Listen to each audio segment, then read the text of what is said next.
헌법과 의회 민주주의 질서의 무게를 가볍게 생각하고 상습 탄핵 전문 정당으로 거듭난 민주당이 국회법에 따라 진즉 폐기되었어야 마땅한 탄핵안을 다시 들고 와서 국회 폭정의 시동을 걸고 있습니다. 민주당은 오늘 본회의 일정을 합의된 일정이라고 주장하고 있는데 누차 설명했습니다만 오늘과 내일 본회의는 법정 시한 이전에 예산안을 처리하겠다고 잡아놓은 예비 일정입니다. 예비 일정은 예산 합의가 이루어지지 않으면 통상 예산 처리가 가능할 때까지 수년 시기는 것이 관례였고 이러한 관례는 지금까지 어김없이 지켜져 왔습니다. 하지만 민주당은 이러한 여야 합의를 헌신짝처럼 내팽개치고 국회의장과 짬짬이 하여 탄핵용 본회의를 다시 하겠습니다. 국회의장과 짬짬이 하여 탄핵용 본회의를 열기로 한 것입니다. 이는 우리 75년 의정사 초유의 폭거입니다.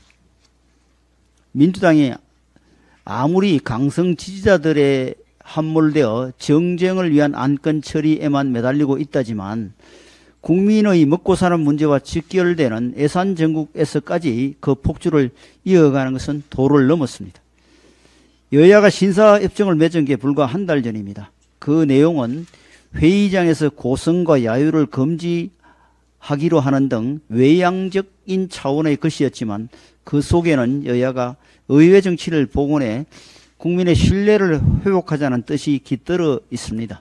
하지만 민주당은 신사협정을 맺은 직후부터 협정을 파기하기 시작하더니 극단적 정쟁의 구태로 돌아가는데 많은 시간이 필요하지 않았고 급기야 탄핵 국회 단독 소집이라는 최악의 협정 위반을 했습니다. 민주당의 신사협정 제의는 그저 무차별적인 탄핵 정치를 위한 기만술이었는지 묻지 않을 수 없습니다. 이는 국민을 정치의 문외한으로 간주하는 오만한 정치 행태이며 상대 정당에 대한 예의를 찾아볼 수 없는 몰염치한 정치공학입니다.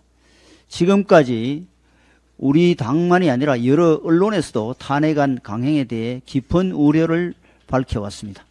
민주당은 브레이크가 고장난 폭주 기관차가 되어 민생 파괴의 길을 끊임없이 질주하고 있습니다. 이번 탄핵안은 의사 일정뿐만 아니라 절차적으로도 문제를 가지고 있습니다. 민주당은 지난 9일 탄핵안을 발의했다가 자동 폐기가 예상되자 본회의 동의 없이 철회하는 꼼수를 부렸고 국회의장은 편파적으로 이를 받아들였습니다. 하지만 탄핵안의 일방적 철회는 국회법 제90조 2항을 어긴 것으로 원천무효입니다.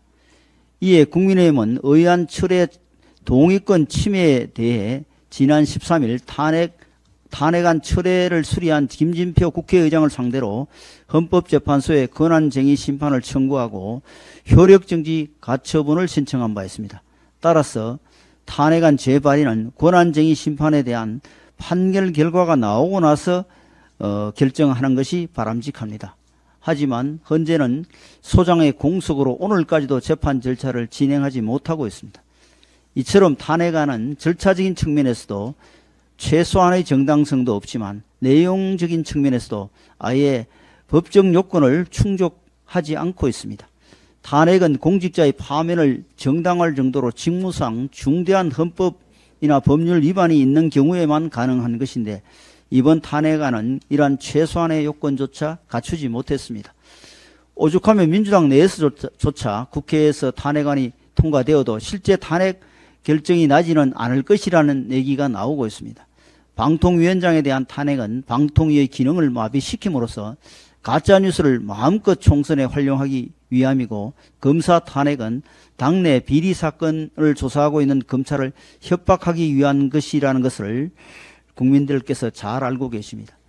민주주의와 법치주의를 유지하기 위한 수단인 탄핵 소추권은 민주당의 남용으로 인해 그 무게가 한없이 가벼워졌고 정치 도구화되어 법치주의를 위협하는 지경에 다다랐습니다. 무리한 탄핵 시도로 국정을 소모적인 혼란에 빠뜨린 바 있음에도 한 번도 사과하거나 책임을 진 적이 없습니다. 하지만 그 책임이 어디로 사라지지 않습니다. 현명하신 국민들께서 매일 한 발씩 극단적으로 다가서고 있는 민주당을 객관적으로 지켜보시고 심판해 주시리라 믿습니다.